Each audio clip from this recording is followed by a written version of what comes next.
이번에는 저희가 K-팝으로 넘어가 보려고 합니다. 그런데 사실 K-팝 하면 여러분 들으시는 분들은 아마 음악 많이 들으시는 분들은 다 아실 거예요.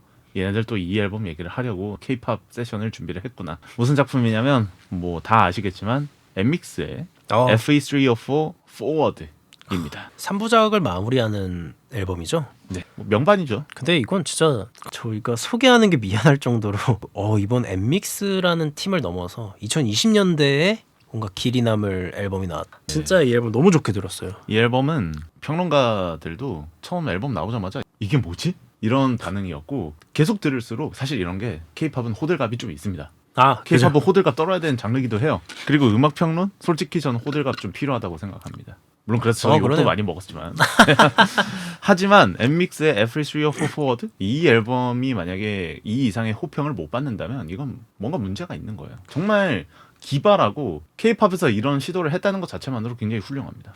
저는 사실 앨범 커버부터 좀 짚고 넘어가고 이게 이제 당시 PC 뮤직이 사용하던 그런 매끄러운 3D 질감의 그렇죠. 그런 뭐 모델링 이런 분위기를 차용을 해서 만든 앨범 커버잖아요. 맞아요.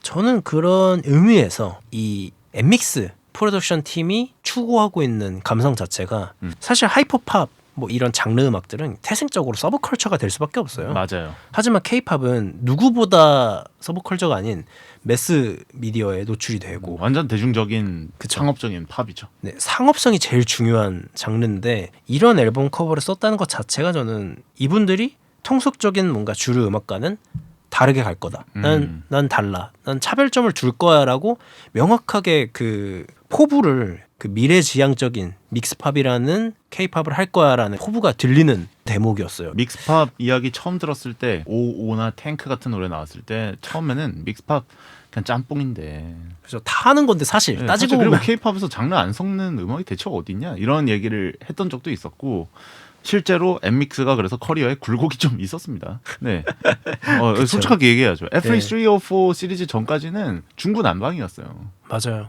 네.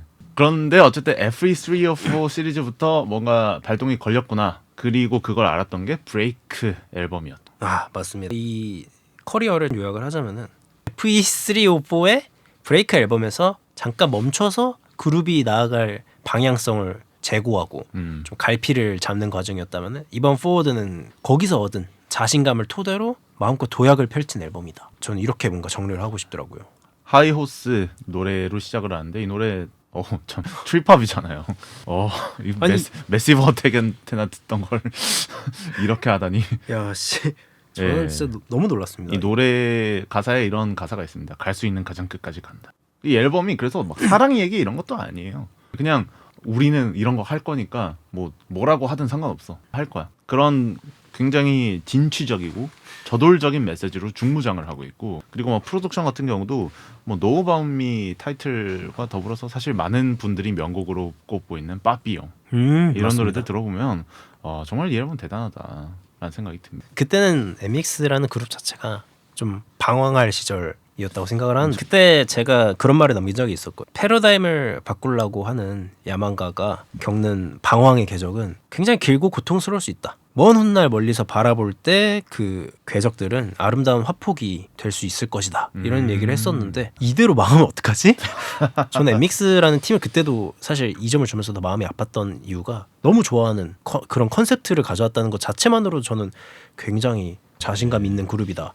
잘 됐으면 좋겠다. 좋은 음악 나왔으면 좋겠다 하고 계속 빌고 있었는데 이번 앨범으로 하여금 뭔가 그간의 서름을 다 한 번에 뿌리치고 증명이죠. 네. 증명한 것 같아서 너무 기분이 좋았습니다. 사실 그래서 저희가 작년에 K-팝 올해 베스트 꼽을 때도 FE304 브레이크를 만장일치로 거의 선정을 했잖아요. 그때 뭐 패션 프루트나 뭐 대쉬나 뭐 좋은 노래들 너무 많아요. 네. Run for Roses 막 이런 노래들. 좋았고요. 네. 그래서 FE304 이제 포워드 같은 경우는 그러니까 장르 막 브레이크 같은 경우는 어떤 장르로 설명이 가능했던 것 같아요. 그러니까 Run for Roses 같은 경우는 컨트리를 시도를.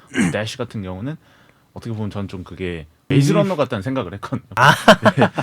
근데 포워드는 전혀 그렇지 않아요. 그냥 진짜 막 그들만의 세계관을 만들어서 하이한 콘셉트로 그냥 다음 세계로 간다 이런 느낌이 드는 거예요. 그래서 굉장히 좀 재밌게 들었습니다. 네. 왜 그러냐면 이 포워드 작품이 제가 피드백도 살펴보는데 그래서 왜 안 뜨냐라는 반응이 너무 많아요. 예, 저는 우려되는 건 그겁니다. 이미지 소비가 좀 많이 됐다고 생각합니다. 네. 그 예를 들어 노래는 잘하는데 음악은 구린 그룹이다. 막 이런 사실 혹평에 가까운 댓글들이 엄청나게 많이 쏟아졌었죠. 그래서 사실 이게 그렇게까지 조롱받을 음악들은 아니었거든요. 그죠. 저는 그 전에 음악도 다 좋아했어요. 뭐 예를 들면 근데 비판할 부분들이 있죠. 예를 들면 별별별 같은 노래는 저는 스트레이키즈 너무 이거 프로듀싱을 좀 의식한 거 아닌가 하는 생각은 있고 그러니까 이런 좀 뭔가 별난 콘셉트나 어떤 키치한 메시징들이 처음에는 잘 먹힐 수 있는데 이 팀이 보여주고 있는 어떤 아티스틱한 면모와는 조금 차이가 있다 이거죠. 그러니까 엠믹스 라이브 검색해 보면은 너무 잘하잖아요. 그죠. 막 타니 데스크 라이브 이런 거 보면은 정말 기가 막히거든요. 근데 엠믹스라는 팀이 그렇게 아티스틱한 면모를 가져가는가 하면은 이미 멤버들은 예능에서 너무 많이 이미지가 소비된 것도 있고.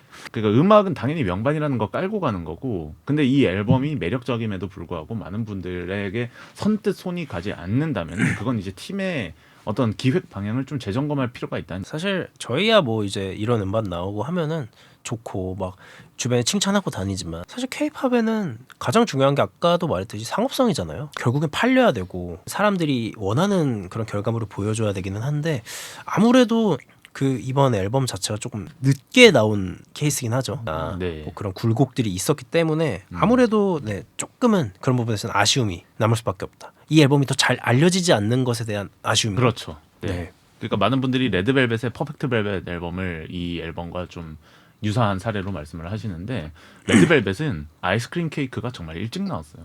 그 맞아요. 앨범이 나왔기 때문에 레드벨벳은 음악을 잘한다. 역시 SM 이런 이미지가 깔고 갔던 거거든요. 네, 중간중간에 뭐 이상한 곡들이 있긴 했지만 네. 그건 결국에는 흠집도 안 났어요. 네. 네. 이렇게 좋은 앨범을 내도 주목받지 못하는. 그러니까 함께 성장해 나간다는 의미에선 좋은 작품일 수 있으나 꾸준히 트래킹 해왔던 팬덤에게는 그게 극복 서사로 다가오겠지만 일반 대중에게는 사실 그냥 엠믹스 노래 나왔네 하고 그냥 지나칠 수도 있는 거거든요. 그렇죠. 하지만 지나치면 안 되기 때문에 저희가 이 방송을 하고 있는 거예요. 네, 이 앨범은 진짜 꼭 들어보셔야 됩니다. FS304 Forward.